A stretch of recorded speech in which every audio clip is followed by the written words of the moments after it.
um espertinho vir e falar que eu tô copiando alguma coisa do Kurt Vonnegut, sim. Esse vídeo ele é 100% baseado no conceito dele de formas de histórias. O cara era um gênio e esse tipo de coisa tem que ser passado pra frente, não tem que ficar exclusivo de uma pessoa que também já acabou morrendo. Então, vamos lá. Esse aqui é o eixo B e M. Bom, mal. Bom é saúde, felicidade, coisas boas, etc. M, doença, coisas ruins, assassinato, morte, etc. Esse é o eixo I e E. Início e entropia. No caso, seria o curso de uma vida. O primeiro conceito que ele coloca, que é bem interessante, é uma dica de marketing, de que se as pessoas que têm acesso à cultura, que leem livros e que têm dinheiro e que iriam comprar o seu livro, ver o seu filme, enfim, elas não gostam de ler histórias sobre pessoas doentes ou pessoas pobres. Então a sua história, ela deveria começar aqui. Eu acho isso um conceito uma ideia meio publicitário que trabalha em São Paulo e ganha 10 mil reais por mês, porque não representa uma parcela legal da sociedade. Então, enfim, mas é uma piadinha bacana. Que história começa ali? Começa ali a história mais famosa de todos os tempos. A história que é contada em todos os episódios, em todas as temporadas, de todas as séries e em todos os filmes de todos os tempos. Chama O Homem que Saiu do Buraco. Que não necessariamente tem a ver com um homem caindo num buraco, não necessariamente nem a ver com um homem e nem a ver com um buraco. Uma pessoa encontra um problema e sai dele. É isso. Perceba que a linha, no final, ela fica mais alta do que quando ela começa, que é porque, na cabeça do leitor, ele não pode ter se metido num problema e saído do problema e continuado na mesma. Ele também tem que ter, a vida dele tem que melhorar. A coisa tem que ser melhor do que era antes. Então essa linha, ela representa esse pensamento na cabeça de quem tá lendo. Eu preciso ir no banheiro. Fui no banheiro e eu acendi outra luz também que eu tinha esquecido. Tava mais dramático antes. Enfim, uma outra história, que tem uma das histórias mais populares do mundo, talvez equivalente à do Homem no Buraco, seja a Menino Conhece Menina, que ela não necessariamente precisa ter nada a ver com meninos ou meninas, mas ela é assim. Uma pessoa, um dia normal, ela tá vivendo a vida dela, tá tudo bem, e ela conhece uma outra pessoa maravilhosa. Coisa mais linda. Tá tudo ótimo. Até que de repente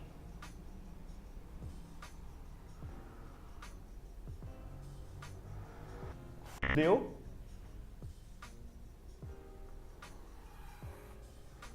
Tudo fica bem de novo. Tem que ser maior que ali. Porque agora eles realmente se encontraram. Essas são as duas mais comuns histórias de todos os tempos. O Kurt ele explica nessa hora de que, por conta da área dele, ele é um antropólogo, ele estuda, ele tinha um mestrado em inglês e tal, enfim, ele, por conta da área dele, ele estudava várias outras pessoas através do tempo. No caso, missionários, etnógrafos e outras espécies de imperialistas que contavam os achados deles, o que eles exploravam e com quem eles falavam. E ele descobriu que quando eles contavam essas histórias, todas elas eram uma bosta. A gente estava andando e viu um rio, passamos do rio. A gente estava andando e pescamos um peixe no rio, e depois pescamos mais um peixe, e depois a gente estava andando e o peixe apodreceu. A gente vai passar fome? Não, porque ainda tem mais peixe da outra vez. Você não sabe dizer o que é bom e o que é ruim e nada é reto. É só aqui no meio. E isso não transforma, isso não faz uma história ela ter alguma coisa. Então isso aqui, na verdade, parece bobo, mas isso aqui é uma coisa extremamente importante. Na minha área, isso também é extremamente importante. Eu trabalho em parte com roteiro, e eu trabalho escrevendo roteiro, revisando roteiristas e trabalhando em conjunto com outros roteiristas também, e supervisionando o trabalho de outros roteiristas. E muitas vezes a gente percebe que tipo, a gente lê e a gente não pega alguma coisa. E a gente percebe que se você fizer esse experimento no texto que você está lendo, no roteiro que você está lendo, na história que você está lendo, você encontrar essa linha. Porque você não sabe o que é bom e o que é ruim. O que são boas notícias e o que são más notícias. Mas, uma outra história extremamente popular quebra essa regra. Essa regra. Porque ela começa aqui embaixo. Ela é sobre uma menina de 18, 17 anos. E ela tá triste. Por quê?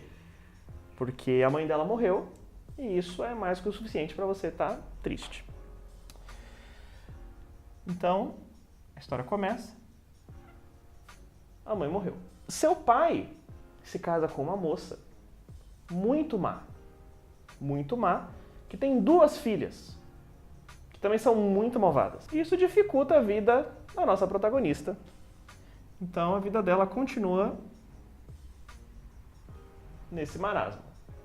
Porém, vai acontecer uma festa, uma grande festa, em que essa moça, nossa protagonista, ela tem que ajudar a suposta nova mãe dela e essas 2 outras meninas a montar o vestido delas para ir na festa. E essa festa é onde? No Palácio do Príncipe. Porém, ela faz tudo isso, ajuda todo mundo vai com vestido, menos ela, porque ela nem vai na festa.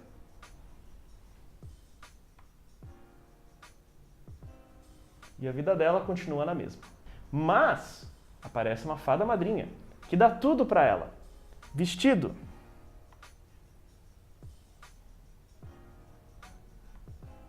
A caneta tá acabando.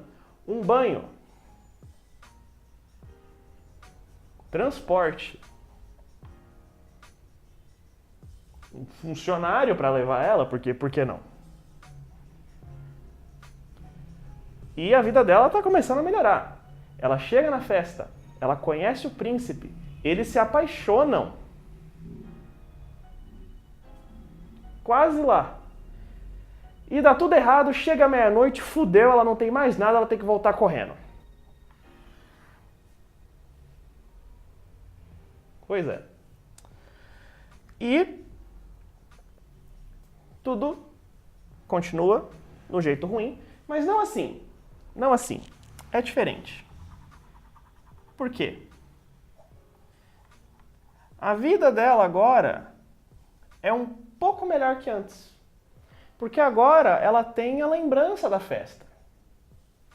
Ela tem a lembrança de que, olha, minha vida ela pode ser boa, eu tenho uma boa história para eu contar agora, eu vivi uma boa história, tive bons momentos. Então a vida ela continua sendo um miserável um pouco menos. E ela segue um tempo assim. Até que o príncipe chega, põe o sapato, oh meu Deus, e ela fica feliz demais da conta, meio que infinito. Eu não sei fazer o símbolo do infinito, eu acabei de perceber isso. Ela é completamente diferente de qualquer uma das outras histórias. E ela funciona quebrando todas as regras. Uma outra história que vai quebrar a regra é a história do Kafka, Metamorfose. Ela começa pior do que a Cinderela. Gregor é um menino feio,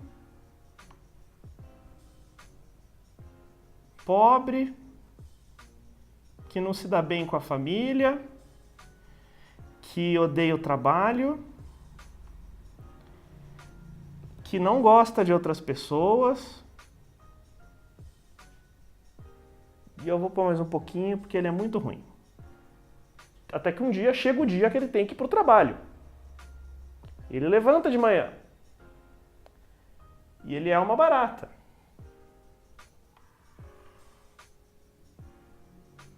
E é isso, para sempre. E a história é ruim? Não.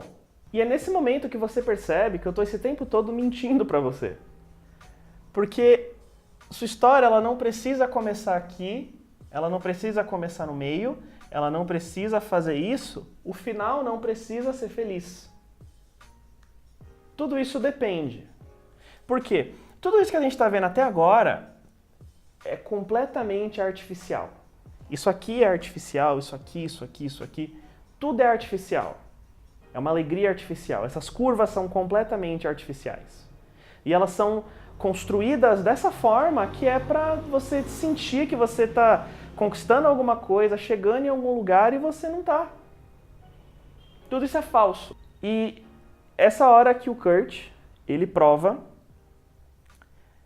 uma coisa que é muito importante, mas tem uma importância um pouco maior para nós, brasileiros, alunos de escola pública principalmente, que a gente estuda muito Manuel Bandeira, Machado, enfim, diversos escritores e escritoras brasileiras de clássicos eternos, e a gente passa muito rápido por exemplo, uma certa literatura estrangeira. Muitos brasileiros eles acabam não sacando, tipo, por que Shakespeare é tão bom?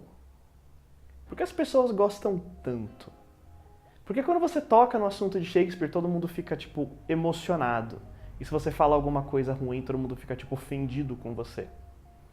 Tem um motivo muito bom para isso. Que é, usando isso aqui, o Kurt, ele explica para você por que Shakespeare é tão bom. Vamos lá. A premissa de Hamlet não é muito diferente da premissa de Cinderela, por exemplo. É só, os gêneros eles só estão invertidos. Então, vamos lá. A história começa com Hamlet. E a história de Hamlet começa... seu pai morreu. E sua mãe se casou com seu tio. E nada disso agrada nosso jovem protagonista. O pai morreu, sua mãe se casou com seu tio, e a sua vida é triste assim. Porém, um dia, ele encontra seu pai, o fantasma de seu pai, no telhado, próximo a um parapeito. Só que tem uma coisa, nós não sabemos se esse é o fantasma realmente do pai dele, nós sabemos que é uma coisa. A gente não sabe o que é, de onde veio, para que serve, absolutamente nada disso. Sabemos que ele encontra alguma coisa no telhado. E essa coisa diz para ele, eu sou o fantasma de seu pai. Essa pessoa que agora ocupa o trono, se dizendo rei, na verdade é o meu assassino. E você precisa me vingar. Hamlet olha, ele fala, bom, eu não sei se é verdade, eu preciso tirar uma confirmação.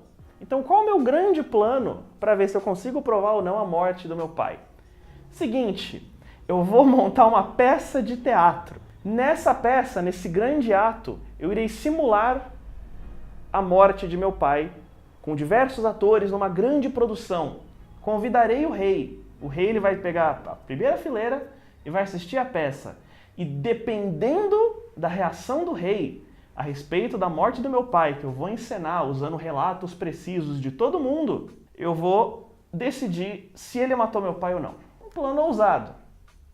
Ok, ele ensaia, tudo, nananã, vamos fazer esse rolê todo. Ele chega no dia, faz a peça e não acontece nada. As reações do rei não são suficientes, nada que acontece é o suficiente, a peça ocorre de um jeito normal e tá tudo bem. Então, não é bom nem ruim. Eu vou brigar muito com a minha caneta hoje. Então, continua na mesma. Beleza, algumas cenas depois e tal, ele senta com a sua mãe Eles conversam, eles estão trocando uma ideia e tal, ele está pensando em abrir o coração dele para a mãe e contar tudo o que está acontecendo, até que ele percebe que alguém está vigiando, atrás de uma cortina. Existia uma figura masculina. E no pensamento dele, ele acredita que quem está atrás da cortina é o rei. Ele está me espionando. Porque agora que ele viu a peça, ele com certeza agora está tentando descobrir se eu sei que ele matou meu pai. Então eu vou resolver isso aqui de uma vez por todas. Ele puxa uma adaga, pá, esfaqueia a pessoa através da cortina. O corpo cai e a gente descobre que não era o rei, era um personagem aleatório, idiota, descrito pelo próprio Shakespeare como um idiota, que não servia para nada. Levando em consideração a posição do nosso protagonista na cadeia alimentar do século, eu não sei o século, de muitos séculos atrás, essa morte ela não quer dizer nada, não existe um peso na consciência, não, ele não vai ter que enfrentar consequências por causa disso, ninguém liga. Então, nada acontece. Se passa um tempo, algumas coisas acontecem, nenhuma delas relevantes, até que Hamlet ele se depara com a sua morte. Ao final, quando ele morre, ele vai para o céu ou para o inferno? Não sabemos. Portanto, continua a mesma coisa. Agora, quando o Kurt ele faz o que para ele é uma linha, para mim é uma grande bagunça, ele demonstra isso de forma prática. Isso quer dizer o quê? Que Shakespeare é bom, ruim, no meio, o que isso quer rolar? Que essa linha e esse contexto é a grande prova de que Shakespeare é genial. Porque ele não depende da artificialidade para te contar uma boa história. Por quê? O ser humano ele é naturalmente interessado em outro ser humano. Nós somos naturalmente interessados em outras pessoas. E nós não dependemos de curvas nas histórias e de momentos de emoção e de se preocupar com a morte de alguém para fazer parte de uma boa história. E para gostar de uma boa história, para escrever uma boa história. Tudo isso aqui é artificial. E, bom, enfim. E Shakespeare é genial porque ele não necessita disso para te contar uma boa coisa. Ele não tenta entender, ele não faz juízo de valor do que é bom e do que é ruim, do que são boas notícias, do que não são, do que é um bom estado para se viver e um estado que não é. A vida é assim. E ponto. Agora, o que é essa artificialidade de emoções? Você tem um parceiro, vocês têm uma criança, e vocês têm uma grande notícia, uma notícia super importante, super legal para vocês darem para essa criança. E vocês querem fazer uma surpresa para ela. Então ela está lá no canto dela, vocês reúnem algumas coisas e tal, vão bater um papo com ela. E a criança está brincando, vocês chegam, vocês começam a fazer uma algazarra, jogam confete para cima e começam a gritar. Hoje é o seu aniversário! Louco! E aí vocês ficam completamente felizes, jogam ela pro alto, começam a gritar, bater palma, aquela zona. E, bom, das duas, uma.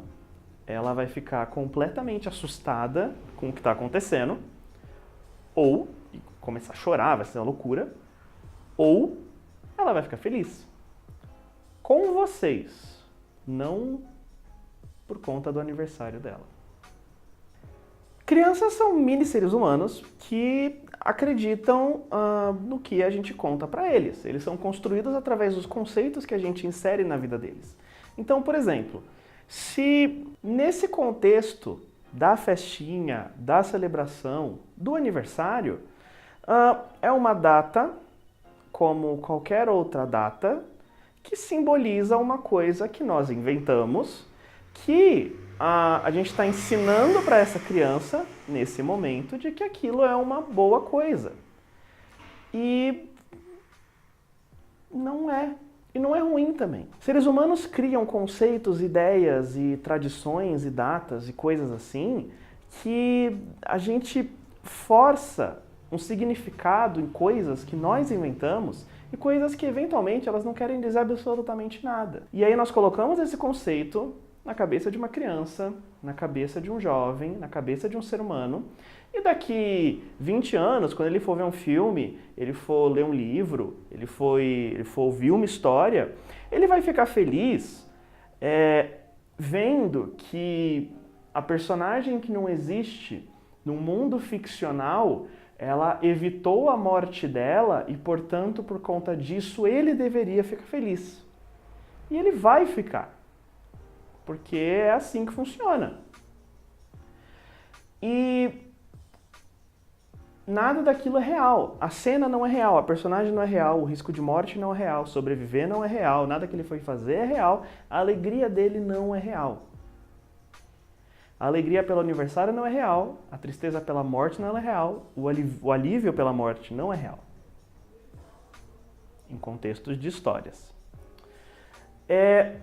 Portanto, essas coisas, essas linhas, são artificiais. O jeito que a gente conduz uma história é artificial. Estrutura de 3 atos é artificial. A jornada do herói é extremamente artificial. É uma mentira. E nós sentimos genuínas emoções quando somos apresentados a coisas falsas. E é normal. Agora, é ruim você se sentir feliz, alegre, triste por conta de alguma dessas notícias, por conta de uma história? Eu não sei. E não é. Aliás, eu não sei. Porque se eu sei ou eu não sei, se estou te contando se é bom ou não é, eu também estou sendo hipócrita. Porque também é um conceito artificial. O que Shakespeare entende, o que Machado entende, o que Coppola entende, o que, enfim, dá para citar 1 milhão de coisas, Claire Denis entende, é que a vida, ela é uma linha reta. E você achar que você é bom o suficiente para julgar o que é bom, o que não é, o que é importante e o que não é a maior prova que você é um ignorante. A vida é uma linha reta. E a gente só precisa saber disso. Todo o resto é mentira.